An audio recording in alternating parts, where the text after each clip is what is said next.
آج میں آپ کو ایک چالاک خرگوش کی کہانی سناؤں گی۔ ایک دفعہ کا ذکر ہے، کسی جزیرے پر ایک خرگوش رہتا تھا۔ مدت سے اس کی تمنا تھی کہ سمندر پار کر کے صبح غابہ جائے اور وہاں کی سیر کرے، مزے مزے کے کھانے کھائے، مگر کوئی تدبیر سمجھ نہ آئی کیونکہ تیرنا تو اسے آتا ہی نہیں تھا۔ یہ خرگوش ہر روز سمندر کے کنارے جا کر بیٹھ جاتا اور گھنٹوں وہاں سمندر پار کرنے کی ترکیبیں سوچتا۔ ایک دن وہ سمندر کے کنارے بڑے پتھر پر بیٹھ کر لہریں گن رہا تھا کہ اس کی نظر ایک گھڑیال پر پڑی جو سمندر میں تیر رہا تھا۔ خرگوش دل میں سوچنے لگا، کیوں نہ گھڑیال سے دوستی کی جائے، شاید وہ اس کے کام آ جائے۔ اس نے گھڑیال کو پکارا، میاں گھڑیال، میاں گھڑیال۔ گھڑیال نے اپنا منہ پانی سے نکالا، آہا آپ ہیں، کہیں میں آپ کی کیا خدمت کر سکتا ہوں؟ آپ اکیلے گھبراتے نہیں؟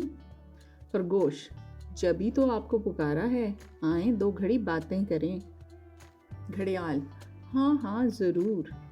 کچھ دیر دونوں ادھر ادھر کی باتیں کرتے رہے۔ آخرکار خرگوش نے کہا، خرگوش، گھڑیال میاں، تمہارے دوست زیادہ ہیں یا میرے؟ گھڑیال، میرے دوست آپ سے زیادہ ہیں کیونکہ آپ کے دوست تو صرف اس جزیرے تک ہوں گے اور میرے دوست پورے سمندر میں ہیں۔ خرگوش، اوہو، اتنا غرور!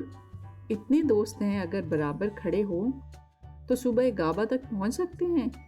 گھڑیال، ہاں ہاں بڑے آرام سے، اگر آپ کو یقین نہیں آتا تو میں ابھی بلاتا ہوں۔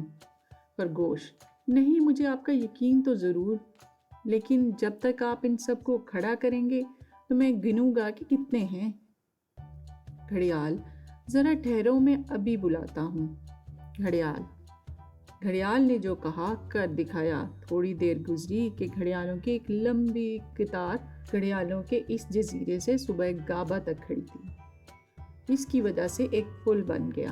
خرگوش نے کہا، چلو میں اب گنتا ہوں، تھوڑی دیر کے لیے اپنی جگہ سے نہ ہلیں۔ یہ کہہ کر وہ گھڑیالوں کی کمر پر کود کود کر صبح غابہ پہنچ گیا۔ جیسے ہی ساحل پہ پہنچا چلایا، گھڑیالو تم کتنے بے وقوف ہو، میں نے کیسی چال چلی اور تم سے کیسے اپنا کام نکالا۔ یہ کہہ کر اس نے زور سے قہقہا لگایا۔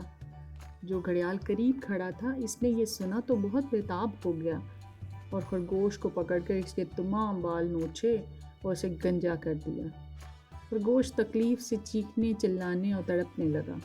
اتفاقاً ادھر سے کچھ لوگ گزرے، وہ میلے میں شریک ہونے جا رہے تھے۔ انہوں نے خرگوش سے پوچھا، میاں خرگوش، کیوں چلا رہے ہو؟ خرگوش نے سارا حال سنایا تو ان میں سے ایک شخص نے کہا، میاں خرگوش، ہم تمہیں ایک ترکیب بتائیں، اگر اس پر عمل کرو گے تم جلدی اچھے ہو جاؤ گے۔ خرگوش نے بڑی عاجزی سے پوچھا تو وہ بولا، جاؤ پہلے سمندر کے پانی میں نہاؤ، پھر ہوا میں بیٹھ جانا۔ یہ ترکیب بتائی اور ہنستے ہوئے آگے بڑھ گئے۔ بے وقوف خرگوش نے ایسا ہی کیا، مگر جب نمکین پانی زخموں پر لگا اس کی چیخیں نکل گئیں۔ پھر ٹھنڈی ہوا نے زخم اور بھی بگاڑ دیا۔ تھوڑی دیر بعد ایک لڑکا ادھر سے گزرا، یہ بھی ان کا رشتہ دار تھا، سب سے چھوٹا بھائی تھا۔ بہت رحم دل تھا کہ اپنے بھائیوں کا سامان بھی اپنی کمر پر لاد کر لا رہا تھا۔ جب اس نے خرگوش کو روتے دیکھا تو اس سے پوچھا۔ خرگوش نے رو رو کر سارا ماجرا بیان کیا تو وہ لڑکا بولا، تم نے دھوکہ دے کر اور مذاق اڑا کر بہت برا کیا، خوشی کی بات ہے کہ تمہیں آئندہ کے لیے سبق مل گیا۔ خرگوش، میں اپنے کیے پر بہت شرمندہ ہوں لڑکا، تم نے اپنا قصور مانا، اس لیے میں تم کو علاج بتاتا ہوں۔ جاؤ اس تالاب میں نہا کر اپنے جسم سے سمندر کا نمک دھو لو اور پھر اس گھاس کو توڑ کر اس کو زمین پر پھیلا دو اور اس پر خوب لوٹو۔ خرگوش نے ایسا ہی کیا، فوراً اس کے زخم اچھے ہو گئے اور نئے بال اگ گئے۔ خرگوش بہت خوش ہوا، لڑکے کو بہت دعائیں دی، اس نے نام پوچھا اور دریافت کیا کہ وہ کہاں جا رہا ہے۔ اس نے بتایا، ہم سب بھائی ہیں اور میلے میں جا رہے ہیں۔ خرگوش نے کہا جاؤ اللہ تمہیں بہت خوشحالی دے۔ لڑکا سلام کر کے رخصت ہوا اور راستے میں ایک بڑا خزانہ اس کے ہاتھ لگا۔ وہ بہت امیر ہو گیا، خوشی خوشی اپنی زندگی گزارنے لگا۔ ختم شد۔